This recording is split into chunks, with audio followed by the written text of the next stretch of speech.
que je n'ai jamais testé sur la ferme.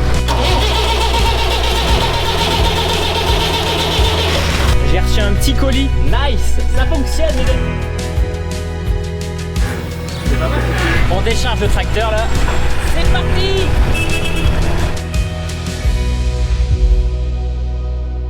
Bon, salut tout le monde, j'espère que vous allez bien. Aujourd'hui on se retrouve pour une nouvelle vidéo. Donc là on se retrouve directement dans la serre. Donc les courgettes ont été ramassées ce matin, les concombres aussi. D'ailleurs il y a un petit peu de concombres par ici. Il y a d'ailleurs deux variétés différentes, regardez, ça se voit un petit peu. Là il y a quelques petits points dessus. Et sur le deuxième c'est des concombres quand même un peu plus différents qui sont d'ailleurs avec des formes un peu bizarres. D'ailleurs merci pas aux commentaires concernant le fait qu'il y en a pas mal de concombres qui soient amers. Tout simplement beaucoup de gens m'ont dit c'était soit ils sont récoltés trop tôt, soit c'est le manque d'eau. Il y en a d'ailleurs qui m'ont dit qu'il fallait couper les feuilles du bas. Mais bon pour l'instant on va pas faire comme ça. Le vrai problème c'est surtout le manque d'eau. Donc merci à vous. Et d'ailleurs regardez-moi ça.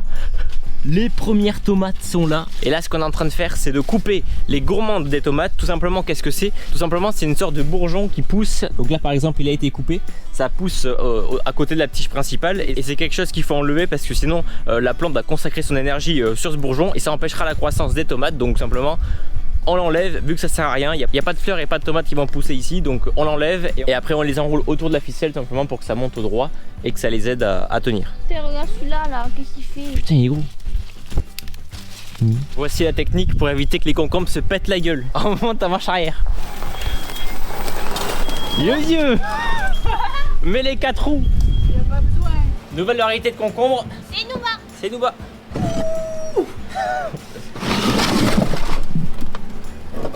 Tout ça, mais qu'est-ce que je vais en faire?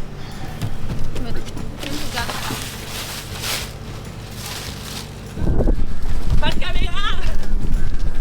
On va voler pas de caméra. Regardez la couleur que ça fait quand on touche les tomates. Il y a du vert fluo, il y a du...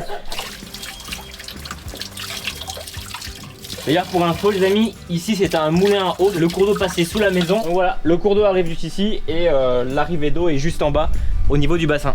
Donc voilà pour la petite histoire, l'eau arrivait là, ça remplissait le bassin. Si jamais on fermait les vannes, l'eau continue de passer sous la maison jusqu'au moulin qui était à l'intérieur pour faire tourner une petite meule pour moudre la farine. Taillou sur YouTube. C'est le nouveau chat de ma soeur.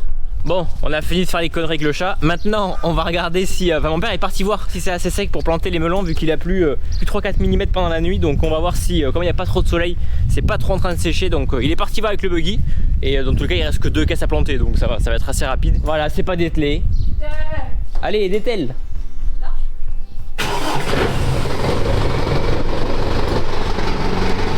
D'ailleurs on a changé la batterie du Kubota. Essayez de deviner depuis combien de temps on avait cette batterie. Elle n'avait jamais été changée depuis qu'on l'a. Ça fait 12 ans qu'elle n'avait jamais été changée. Sachant que le tracteur on le démarre tout l'été, genre 3-4 fois par jour. Pareil l'hiver, enfin bref. Donc franchement 12 ans, essayez de faire mieux. Après on n'est pas tout le temps à démarrer, éteindre, démarrer, éteindre. 12 ans je pense c'est quand même un beau score.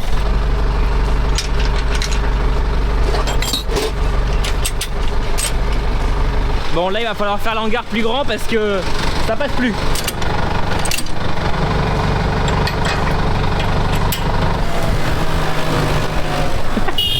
On passe devant. Bon il y a quelques jours on avait planté des melons juste ici. Je vous avais pas pris en caméra mais voilà c'était les tout premiers qu'on plante ici. D'ailleurs si vous vous souvenez l'enrouleur qu'on avait réparé cet hiver a été placé. Donc là il est placé tout en bas. Il traverse tout le champ de blé pour arriver au niveau du pont où on est rentré. Bon bah allez, à tout de suite les amis. Bon bah ça y est, on vient de terminer. Donc là il reste quoi, allez 30 mètres avant la fin de l'arrêt. Mais bon comme j'ai dit avec 2 caisses donc ça se fait rapidement. On a mis à peine un quart d'heure donc comme j'ai dit on a mis plus de temps à y aller. D'ailleurs le colza qui est juste ici, c'est le colza avec qu'on a mis l'engrais avec Marc quand il était venu à la ferme. Il n'est pas totalement mûr, les siliques sont encore vertes, les pieds sont encore verts. Par contre par chez moi j'ai vu du colza dans la région qui lui était clairement mûr. Il reste vraiment très peu de temps avant qu'il soit mûr. D'ailleurs ce colza quand il sera moissonné il faudra directement le déchaumer, le labourer et préparer les terres pour y mettre des futurs melons et courgettes. Après colza on a que cette parcelle là et une parcelle juste derrière. Donc comment vous dire que la moissonneuse quand elle va venir. Donc d'ailleurs ouais cette année pour info je ne moissonnerai pas. Mon patron en fait a embauché quelqu'un à plein temps sur l'année. Donc voilà cette année je moissonnerai pas. Mais vous inquiétez pas, il y a plein de choses de prévues sur la chaîne, des vidéos qui vont arriver. Un tracteur de New Holland qu'on va recevoir j'espère d'ici une semaine, 2 semaines. Et un autre qu'on aura normalement pour la moisson. Donc d'ailleurs n'hésitez pas à faire vos pronostics en commentaire. Quelle sera la marque du tracteur que j'aurai sur la ferme? Ça sera un tracteur de démo. On l'aura normalement pour les moissons. Et c'est une marque que je n'ai jamais testée sur la ferme. Bon, en même temps il y en a beaucoup.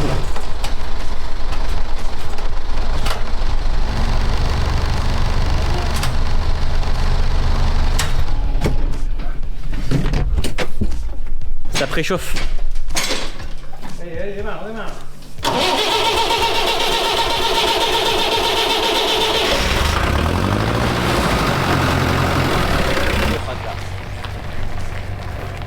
Là, on a la machine qui fait les mottes. Et là, on remet une palette, une grosse palette de terreau en vrac. Dans le réservoir bleu, c'est là où on met la palette, ça prend le terreau. Ensuite, c'est acheminé jusqu'ici. Là, ici, c'est tout humidifié, même si c'est déjà humidifié par ici. Et ensuite, ça fait les mottes, vous verrez. Il va mettre la machine en route tout à l'heure. Là où ça tombe, quand il n'y a pas assez, il déclenche. Et lui, ce qu'il capte, c'est la palette qui monte en fait. Et là, il y a combien de kilos dans la palette? Presque quasiment une tonne 2, il me semble. Il me semble que c'est 12 000. Putain, ça tient. Ouais, ça doit bien être compacté quand même. Ça tient parce que c'est compacté. Mais... Donc là, avec cette palette, on peut faire entre 12 et 15 000 mottes de terreau. Donc là, la palette elle monte. Et ici, là, ça va racler et ça va tomber de l'autre côté. Et ici, pareil, tu as une vis comme une vis à silo, Oui. enfin, à silo, ouais, à grain quoi. À grain, oui, vis sans fin. Monte le terreau et j'ai un humidificateur que. Ouais, une vis sans fin. C'est Ouais. celle qui le fait monter. Ouais. Après, j'ai un broyeur en fait, ça tombe pas directement, c'est broyé. Ah, c'est rebroyé. Et c'est quoi les deux, ces deux tuyaux? Ça remodifie encore? Non, ça c'est les capteurs. Ah, c'est les capteurs, ouais. Quand pareil, à la demande, je règle la hauteur et c'est lui qui me déclenche quand il n'y en a plus ici. D'accord, ouais. Donc regardez.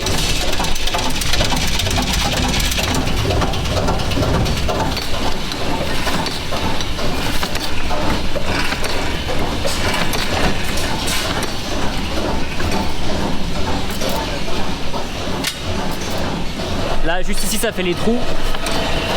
Ça, c'est un élément qui peut semer directement, mais nous, on sème direct. Donc franchement, c'est quand même hyper intéressant. C'est une machine que je vois rarement, enfin que je pense que vous aussi, vous voyez rarement. C'est bon, on a récupéré la palette. Maintenant, on rentre à la maison et on va biner les melons. On a laissé la palette dans le fourgon. Demain matin, on sèmera des melons et là, on s'en va biner. Et on va juste mettre du 1846 dans le petit réservoir de la bineuse. D'ailleurs, il me semble que j'ai jamais montré la bineuse en vidéo. Vous allez voir, c'est très long. Et là, mon père il klaxonne pour appeler ma soeur dans le champ. On a juste pas un siège pneumatique, quoi. C'est voilà, on a le siège des années avant. Bref, donc on s'assoit là, moi et ma soeur, mon père au tracteur. On passe au-dessus l'arrêt de melon. Le plastique il est juste ici. Et nous, on arrache les mauvaises herbes. Et il y a un petit tuyau qui fait descendre le 1846. Donc le 1846, c'est 18% d'azote et 46% de phosphore. Et d'ailleurs le phosphore, pour info, c'est pour favoriser les racines des melons.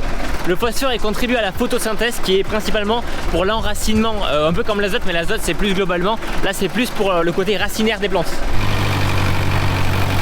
Bon bah allez, c'est parti, prêt à se péter le cul pendant 2 heures. Il y a mieux, mais il y a pire. Bon bah, on est parti. Bon, fin de la première raie. Bon allez, je vous reprends qu'on a terminé parce que là il y en a pour un petit moment. Aujourd'hui, qu'est-ce qu'on va faire? On va réparer les feux de la benne. On a une prise de gyrophare à l'arrière et en fait elle fonctionne pas. Et aujourd'hui on va la réparer. Donc on va relier la prise de gyrophare sur la prise 8 broches d'éclairage de la remorque, des feux, des clignotants, etc. Ce câble là, c'est le câble qui va jusqu'au fond de la benne au niveau du gyrophare. Sauf que clairement, vous l'avez vu, il était complètement arraché. Donc moi je l'ai dénudé un petit peu et on va essayer de le brancher. Donc dès qu'on mettra les feux de position sur le tracteur, le gyrophare de la benne s'allumera. Heureusement que j'ai mon petit schéma pour voir à quoi correspondent les fils parce que sinon j'aurais jamais réussi. Il faut que je le branche sur veilleuse droite ou veilleuse gauche, peu importe. Il n'y a pas de veilleuse droite ou veilleuse gauche, j'ai l'impression, il n'y a que veilleuse droite. Ouais, il n'y a pas de veilleuse gauche. La veilleuse gauche, elle est censée être branchée ici, sauf qu'il n'y a rien. Je pense que tout est sur la même ligne. Je sais pas si c'est normal ou quoi, mais bon. Donc au pire des cas, vu qu'on a un emplacement libre, on va le brancher sur la veilleuse gauche qui est juste ici. Ah, le problème c'est qu'il n'y a pas de vis. Regardez, tac, ça s'enlève. Oh, ouais Alex. Ça va mon Bastien? Ça va et toi? Bah écoute, ça ira mieux quand les orages seront passés. Bon les amis, j'étais au téléphone avec Alex de Prodil là, voilà, il m'appelle tout le temps. Donc là c'est bon, j'ai branché la ligne du gyrophare sur la veilleuse gauche. Je sais que le jaune doit être vers le haut, donc faut pas se tromper sur ça. Et après on va tester, on va sortir la benne, on va voir si ça fonctionne. Et j'ai reçu un petit colis, donc on va l'ouvrir. Putain, le fil est trop gros. Il veut pas rentrer. Et là ce qu'on va faire, c'est qu'on va récupérer le tracteur, on va brancher voir si ça fonctionne. Elle est un petit peu basse. On va enlever le fourgon pour avoir de la place. On va récupérer l'arès. Ou alors je peux très bien accrocher la benne sur celui-là, mais je pense qu'il va faire la gueule. Bon là clairement la ligne du gyrophare c'est du gadget, mais bon. Je me suis dit qu'on va essayer de rénover un petit peu la benne. D'ailleurs cet hiver j'aimerais bien que la benne on la repeigne complètement. Donc c'est pour ça que je pense qu'on va commencer par l'éclairage et après on la sablera et on fera une belle repeinte pour cet hiver. Ça fait un petit moment qu'il tourne plus lui.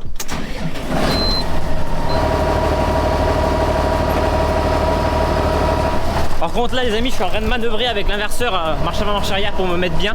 Et je viens de voir que le tracteur déconne toujours.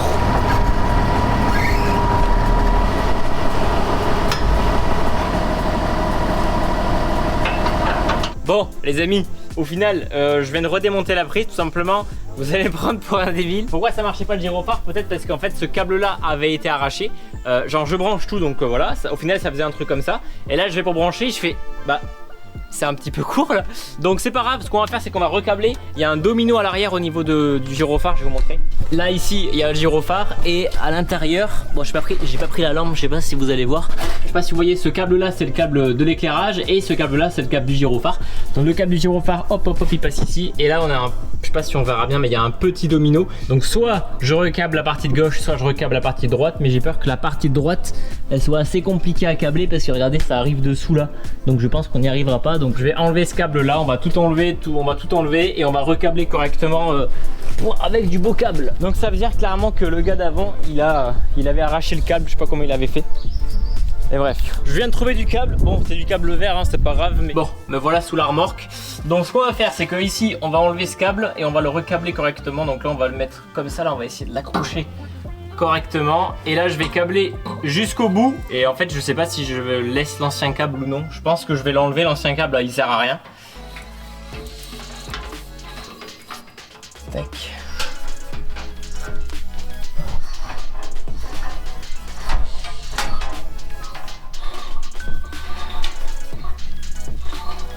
Voilà.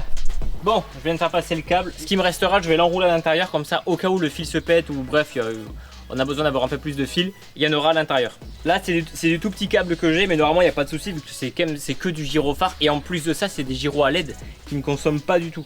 Changeant de programme, ce qu'on va faire c'est que je vais pas le brancher sur les veilleuses droites, je vais le brancher sur les veilleuses gauche. Les veilleuses gauche j'ai pas voulu le brancher parce qu'il n'y avait pas de vis pour serrer le fil. Donc ce que je vais faire c'est que je vais récupérer la vis des antibrouillards pour le mettre sur les veilleuses gauche. Au moins comme ça tout sera pas tiré des veilleuses droites quoi. Je suis désolé de vous dire ça mais il n'y a pas d'antibrouillard sur notre remorque hein. Et donc quand il y a du brouillard on reste à la maison. S'il y en a qui ont des techniques comment on pourrait repeindre la benne, parce que du coup on va la sabler, donc si vers le but c'est qu'on repeigne complètement la benne, de la refaire totalement. Alors au moins le caisson, l'intérieur du caisson je vois pas l'utilité parce que bah dans tous les cas première moisson il y aura plus de peinture à l'intérieur du caisson.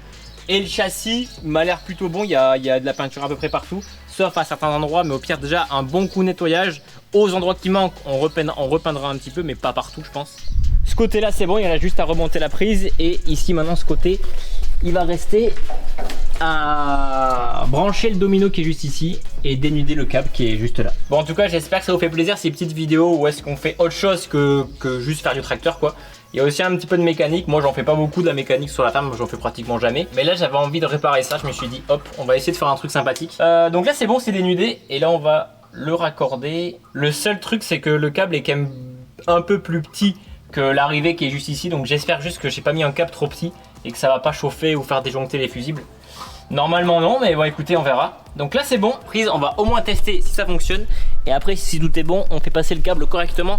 Bon là vous avez vu hein, le câble il passe vraiment à l'arrache. Et bon là c'est juste pour tester parce que là après ce qu'on fera c'est qu'on fera passer le câble ici.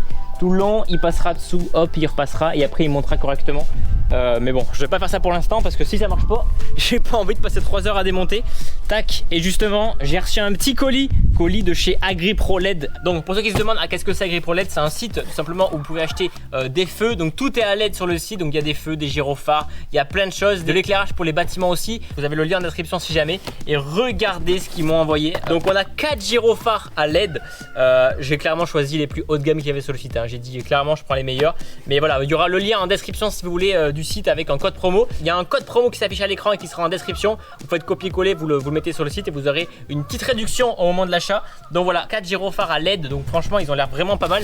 Donc on en mettra un sur le Renault, un sur la Ben, un sur le Kubota et un sur le Valtra. Ça tombe bien parce que sur le Kubota il est éclaté le gyrophare, et au moins mettre des gyros à LED, je trouve que ça fait quand même vraiment plus stylé. Ça consomme moins et surtout que ça éclaire vraiment. Parce que clairement nous on a des gyrophares qui tournent et ils tournent vraiment à 2 à l'heure, et les ampoules à la moitié grillées, on voit rien. Donc clairement c'était l'achat à faire. Donc merci à eux, merci à tout le monde. Ils m'ont envoyé aussi même des lunettes et tout. N'hésitez pas à aller suivre leur compte Instagram, leur page Facebook. Il y aura sûrement un concours qu'on organisera plus tard si jamais vous kiffez le partenariat. En vrai ils ont l'air vraiment quali. Je crois qu'il y a genre 5 ou 6 modes d'éclairage. Bon, juste le fait que ça clignote, ça me suffira. Ok, donc voilà à quoi ça ressemble les gyrophares, assez compacts. En vrai, c'est ce que je voulais, c'était des petits gyrophares compacts qui passent partout et qui passent surtout dans les bâtiments. Parce qu'on n'a pas des bâtiments très grands, quand on passe sous les hangars, sous les serres et tout, avec les petits tracteurs, c'est souvent assez compliqué. Donc bah écoutez, on va le fixer et on va voir ce que ça donne.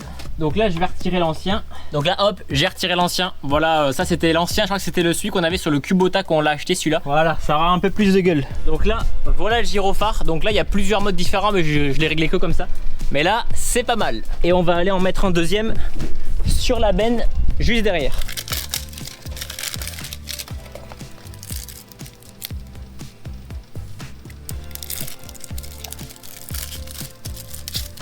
Tac. Et on va tester.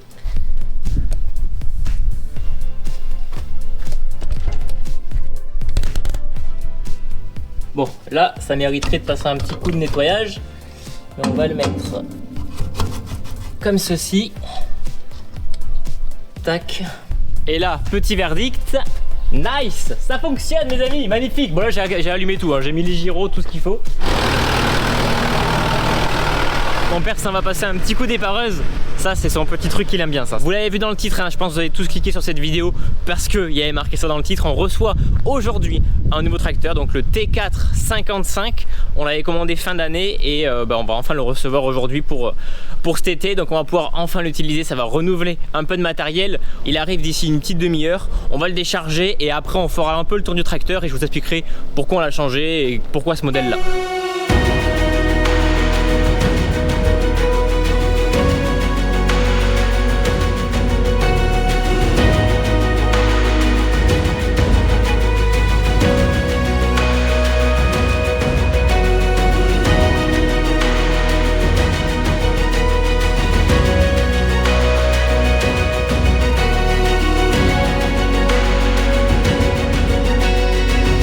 Les amis, le tracteur vient d'arriver.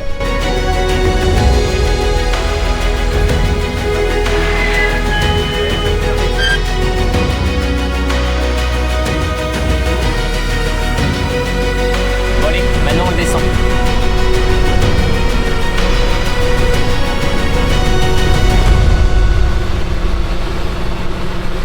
On décharge le tracteur là. Ça fait bizarre parce que là il est vraiment comme neuf. Ça y est, ton tracteur est prêt. C'est vrai que là c'est tout neuf. Voilà, je viens de le dégueulasser déjà. Et voilà. Tu viens à côté de l'outil. Après voilà, il faut faire comme oui, ça. Mais c'est comme le Kubota un peu quoi. Là tu montes et là tu vois, là il va baisser. Ouais. À bientôt. Hein. À bientôt. Ouais. Et à bientôt. Et à bientôt. Au revoir. Bon et ben les amis c'est bon, le tracteur est livré. Fred il s'en va, bon je le connais parce qu'on se voit, on s'est vu souvent avec les tournages qu'on a pu faire chez Newland. Bon t'es contente? Oui. Là il est neuf, il est beau. Bah étant donné qu'il fait un temps de merde et qu'il fait pas beau, il va être sale très très vite. Allez, c'est bon. Ouais.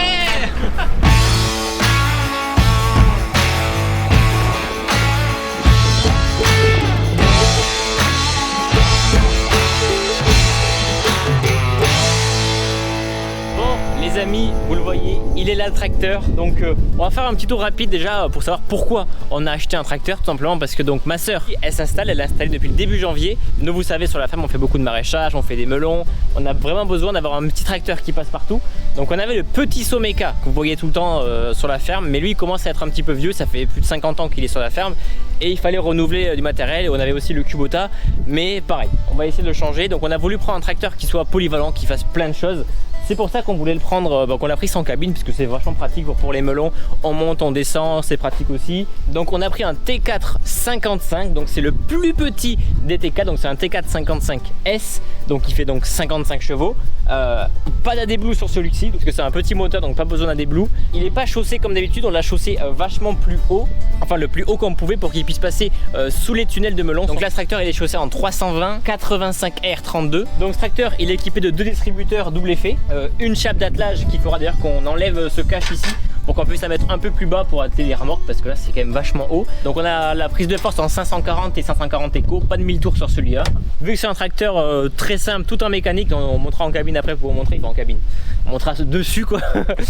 Donc pas de bouton ici, par contre pour le relevage, bon j'ai pas testé mais du coup c'est comme ça, voilà, tu lèves et après c'est un peu comme le Kubota qu'on a, on tire et ça fait cran par cran, pareil pour lever, on fait comme ça. Mais clairement si t'as la flemme, tu vas carrément lever dans la cabine, pas la peine d'être dehors quoi. C'est vrai, d'ici tu peux même presque lever quoi. Y a quand même des freins hydrauliques, ça par contre je sais pas qu'est-ce que c'est. J'aurais dit des freins mais ça me paraît petit aussi, on dirait des freins. L'éclairage ici, bon là pour l'instant on n'a pas la plaque mais ça va pas tarder à arriver. Le réservoir, je sais même pas combien de litres il doit faire, mais je pense qu'on est même pas sur du 100 litres. Et voilà, bah forcément comme il n'y a pas de vitre et tout, il faut une cabine qui soit très simple et qui résiste aux intempéries. Donc bah voilà, petit compte-tours, on va mettre le contact. Petit compte-tours sympa. Donc là le tracteur pour l'instant il a 2 heures au compteur. Dans les usines il le teste pendant plusieurs minutes. Agri Montauban il a aussi été testé, il a été préparé, les pneus ont été changés, enfin plein de choses ont été faites. Donc d'ailleurs c'est un abonné qui m'a envoyé la photo quand il a préparé le tracteur. C'est drôle, il y avait un abonné c'est lui qui l'a préparé. Donc l'inverseur, mécanique. Pourquoi? Bah parce que c'est le prix, hein. On pouvait prendre un inverseur hydraulique mais c'était je crois 3 ou 5 000 euros plus cher.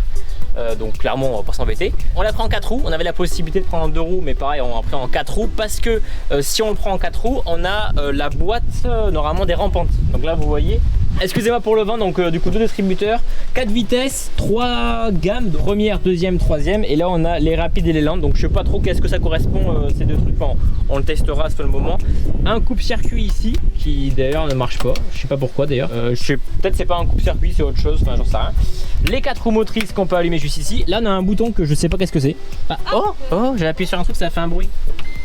Et là bah, je sais pas qu'est-ce que c'est, si vous savez, bon on a le mode d'emploi, on ira regarder, mais si vous savez n'hésitez pas à nous dire. Donc ce bouton là on sait pas à quoi il sert, celui-là non plus, il est marqué 8. Je sais pas si c'est pas pour changer le menu dedans, je sais pas du tout. Là on a un bouton de prise de force avec marqué OK. Donc faut faire le plein. Putain. Il y a plus de gasoil, merde. En même temps ils n'ont pas amené le plein. Donc là le relevage par exemple, donc là il est en position baissée et normalement si on fait ça le monte directement à fond. On n'a pas besoin de tirer pour le monter. Ça se lève, on revient, on fait notre petit demi-tour et hop, on rappuie et ça redescend et ça remonte toujours à la même hauteur. Donc tu règles ta hauteur de profondeur au début, hop, tu dis que voilà à peu près là. Et quand tu vas directement baisser, ben, ça baissera du coup tout le temps à la même hauteur. Et enclenchement, tu choisis comment tu veux, 540 éco. Pour l'enclencher, t'appuies et tu montes. On peut pas trop le faire avec le moteur éteint. Enfin la cabine, le toit, on peut l'enlever et le plier si on veut, mais si on le plie, il va descendre comme ça. Et d'ailleurs, pourquoi on va le laisser? Parce que normalement, d'ici quelques jours, on va installer peut-être un guidage sur le tracteur, donc pour les melons, pour dérouler le plastique, pour planter les melons, pour biner les melons, parce que mon père il connaît pas ça. Je pense qu'il va, une fois qu'il aura goûté à ça, il va kiffer. Donc on verra ça. Et c'est vrai que mettre du guidage sur le tracteur si petit, c'est pas commun, mais pourtant ça c'est vraiment utile. Voilà. On va démarrer ça. Je vais quand même faire un petit tour pour voir ce que ça donne. Marche arrière. C'est elle est dure la marche avant. Marche avant. Ça c'est pour passer en rampante. Donc là je suis en première. Là je suis en rampante. Et là je passe en vitesse normale. Donc là on avance à 280 mètres/heure. Et en rampante on peut descendre à 30 mètres par heure. Donc là on va repasser en vitesse rapide. Et là on va se mettre en première. Et normalement là ça devrait être pas mal. Impeccable. C'est parti.